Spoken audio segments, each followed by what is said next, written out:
दिल्ली विधानसभा चुनाव के लिए बीजेपी ने चुनाव घोषणा पत्र जारी कर दिया है। संकल्प पत्र के नाम से मैनिफेस्टो के बारे में विस्तार से जानकारी देते हुए बीजेपी अध्यक्ष जेपी नड्डा ने कहा, हमें संकल्प से सिद्धि की ओर जाना है।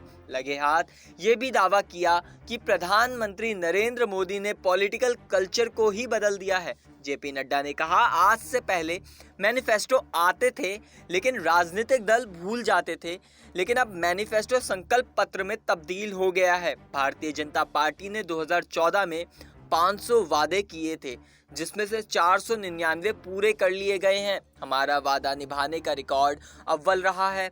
हमारा रिकॉर्ड 99.9% है। महाराष्ट्र और हरियाणा का उदाहरण देते हुए जेपी नड्डा ने कहा है कि दिल्ली में भी बीजेपी की सरकार बनने पर महिलाओं को हर महीने 2500 रुपए दिए जाएंगे।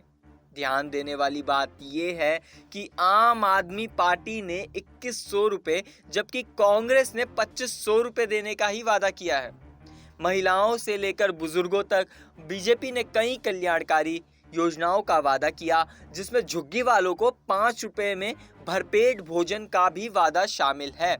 बीजेपी के संकल्प पत्र में निम्नलिखित चीजें हैं जो मैं आपको एक एक करके बताता हूं। संकल्प पत्र की प्रमुख घोषणाएं हैं। पहली, दिल्ली में बीजेपी की सरकार बनने पर महिला समृद्धि के तहत महिलाओं को हर महीने 2500 रुपए दिए जाएंगे।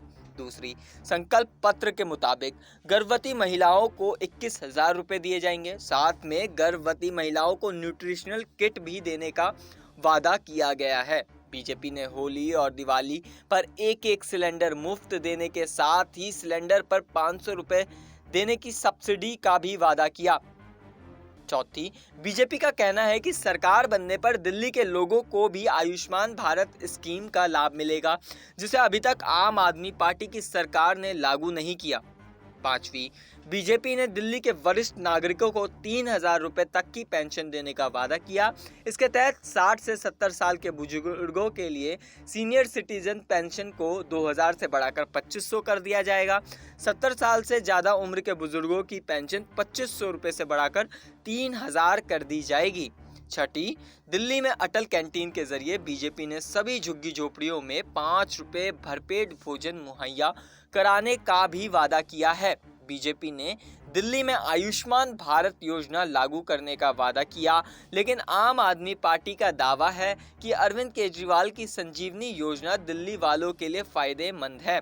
संजीवनी योजना और आयुष्मान योजना की तुलना करते हुए दिल्ली के मुख्यमंत्री आतिशी ने संजीवनी योजना को हर तरह से बेहतर बताया था। आतिशी का कहना है, आयुष्मान भारत योजना में कई शर्तें लागू है, जबकि संजीवनी योजना 60 साल से ज़्यादा उम्र के सभी बुजुर्गों के लिए उपलब्ध होगी। और अरविंद केजरीवाल का भी वादा है कि बुजुर्गों का पूरा इलाज सरकारी अस्पताल में ही नहीं, निजी अस्पतालों में भी कराया जा सकेगा। कुछ दिन पहले आम आदमी पार्टी की तरफ से बुजुर्गों की पेंशन स्कीम को दोबारा शुरू करने का ऐलान किया गया था, जिसमें 80,000 नए बुजुर्गों को जोड़े जाने की बात कही गई है।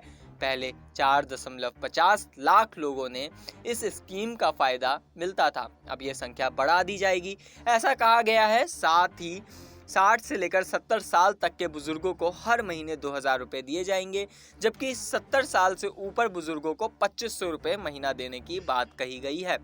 बीजेपी के घोषणा पत्र में 70 साल से ज़्यादा उम्र के बुजुर्गों की पेंशन 2,500 से बढ़ाकर 3,000 करने की बात है। बीजेपी ने दिल्ली के वरिष्ठ नागरिकों को 3,000 रुपए तक की पेंशन देने का वादा किया है। देखा जाए तो बीजेपी के संकल्प पत्र में मुफ्त की बिजली, पानी और शिक्षा नहीं शामिल है, लेकिन घुमा फिराकर दिल्ली वालों से मिलते जुलते ही वादे किए गए हैं, शायद इसीलिए ताकि बीजेपी के वादों को कोई रेवड़ी ना करार दे। इस मुद्दे पर आपकी जो भी राय है आप हमें कमेंट करके ज़रूर बताएं। मेरा नाम प्रवीण उपाध्याय है, आप देख रहे हैं नेक्स्ट 9 पॉलिटिकल बाइट।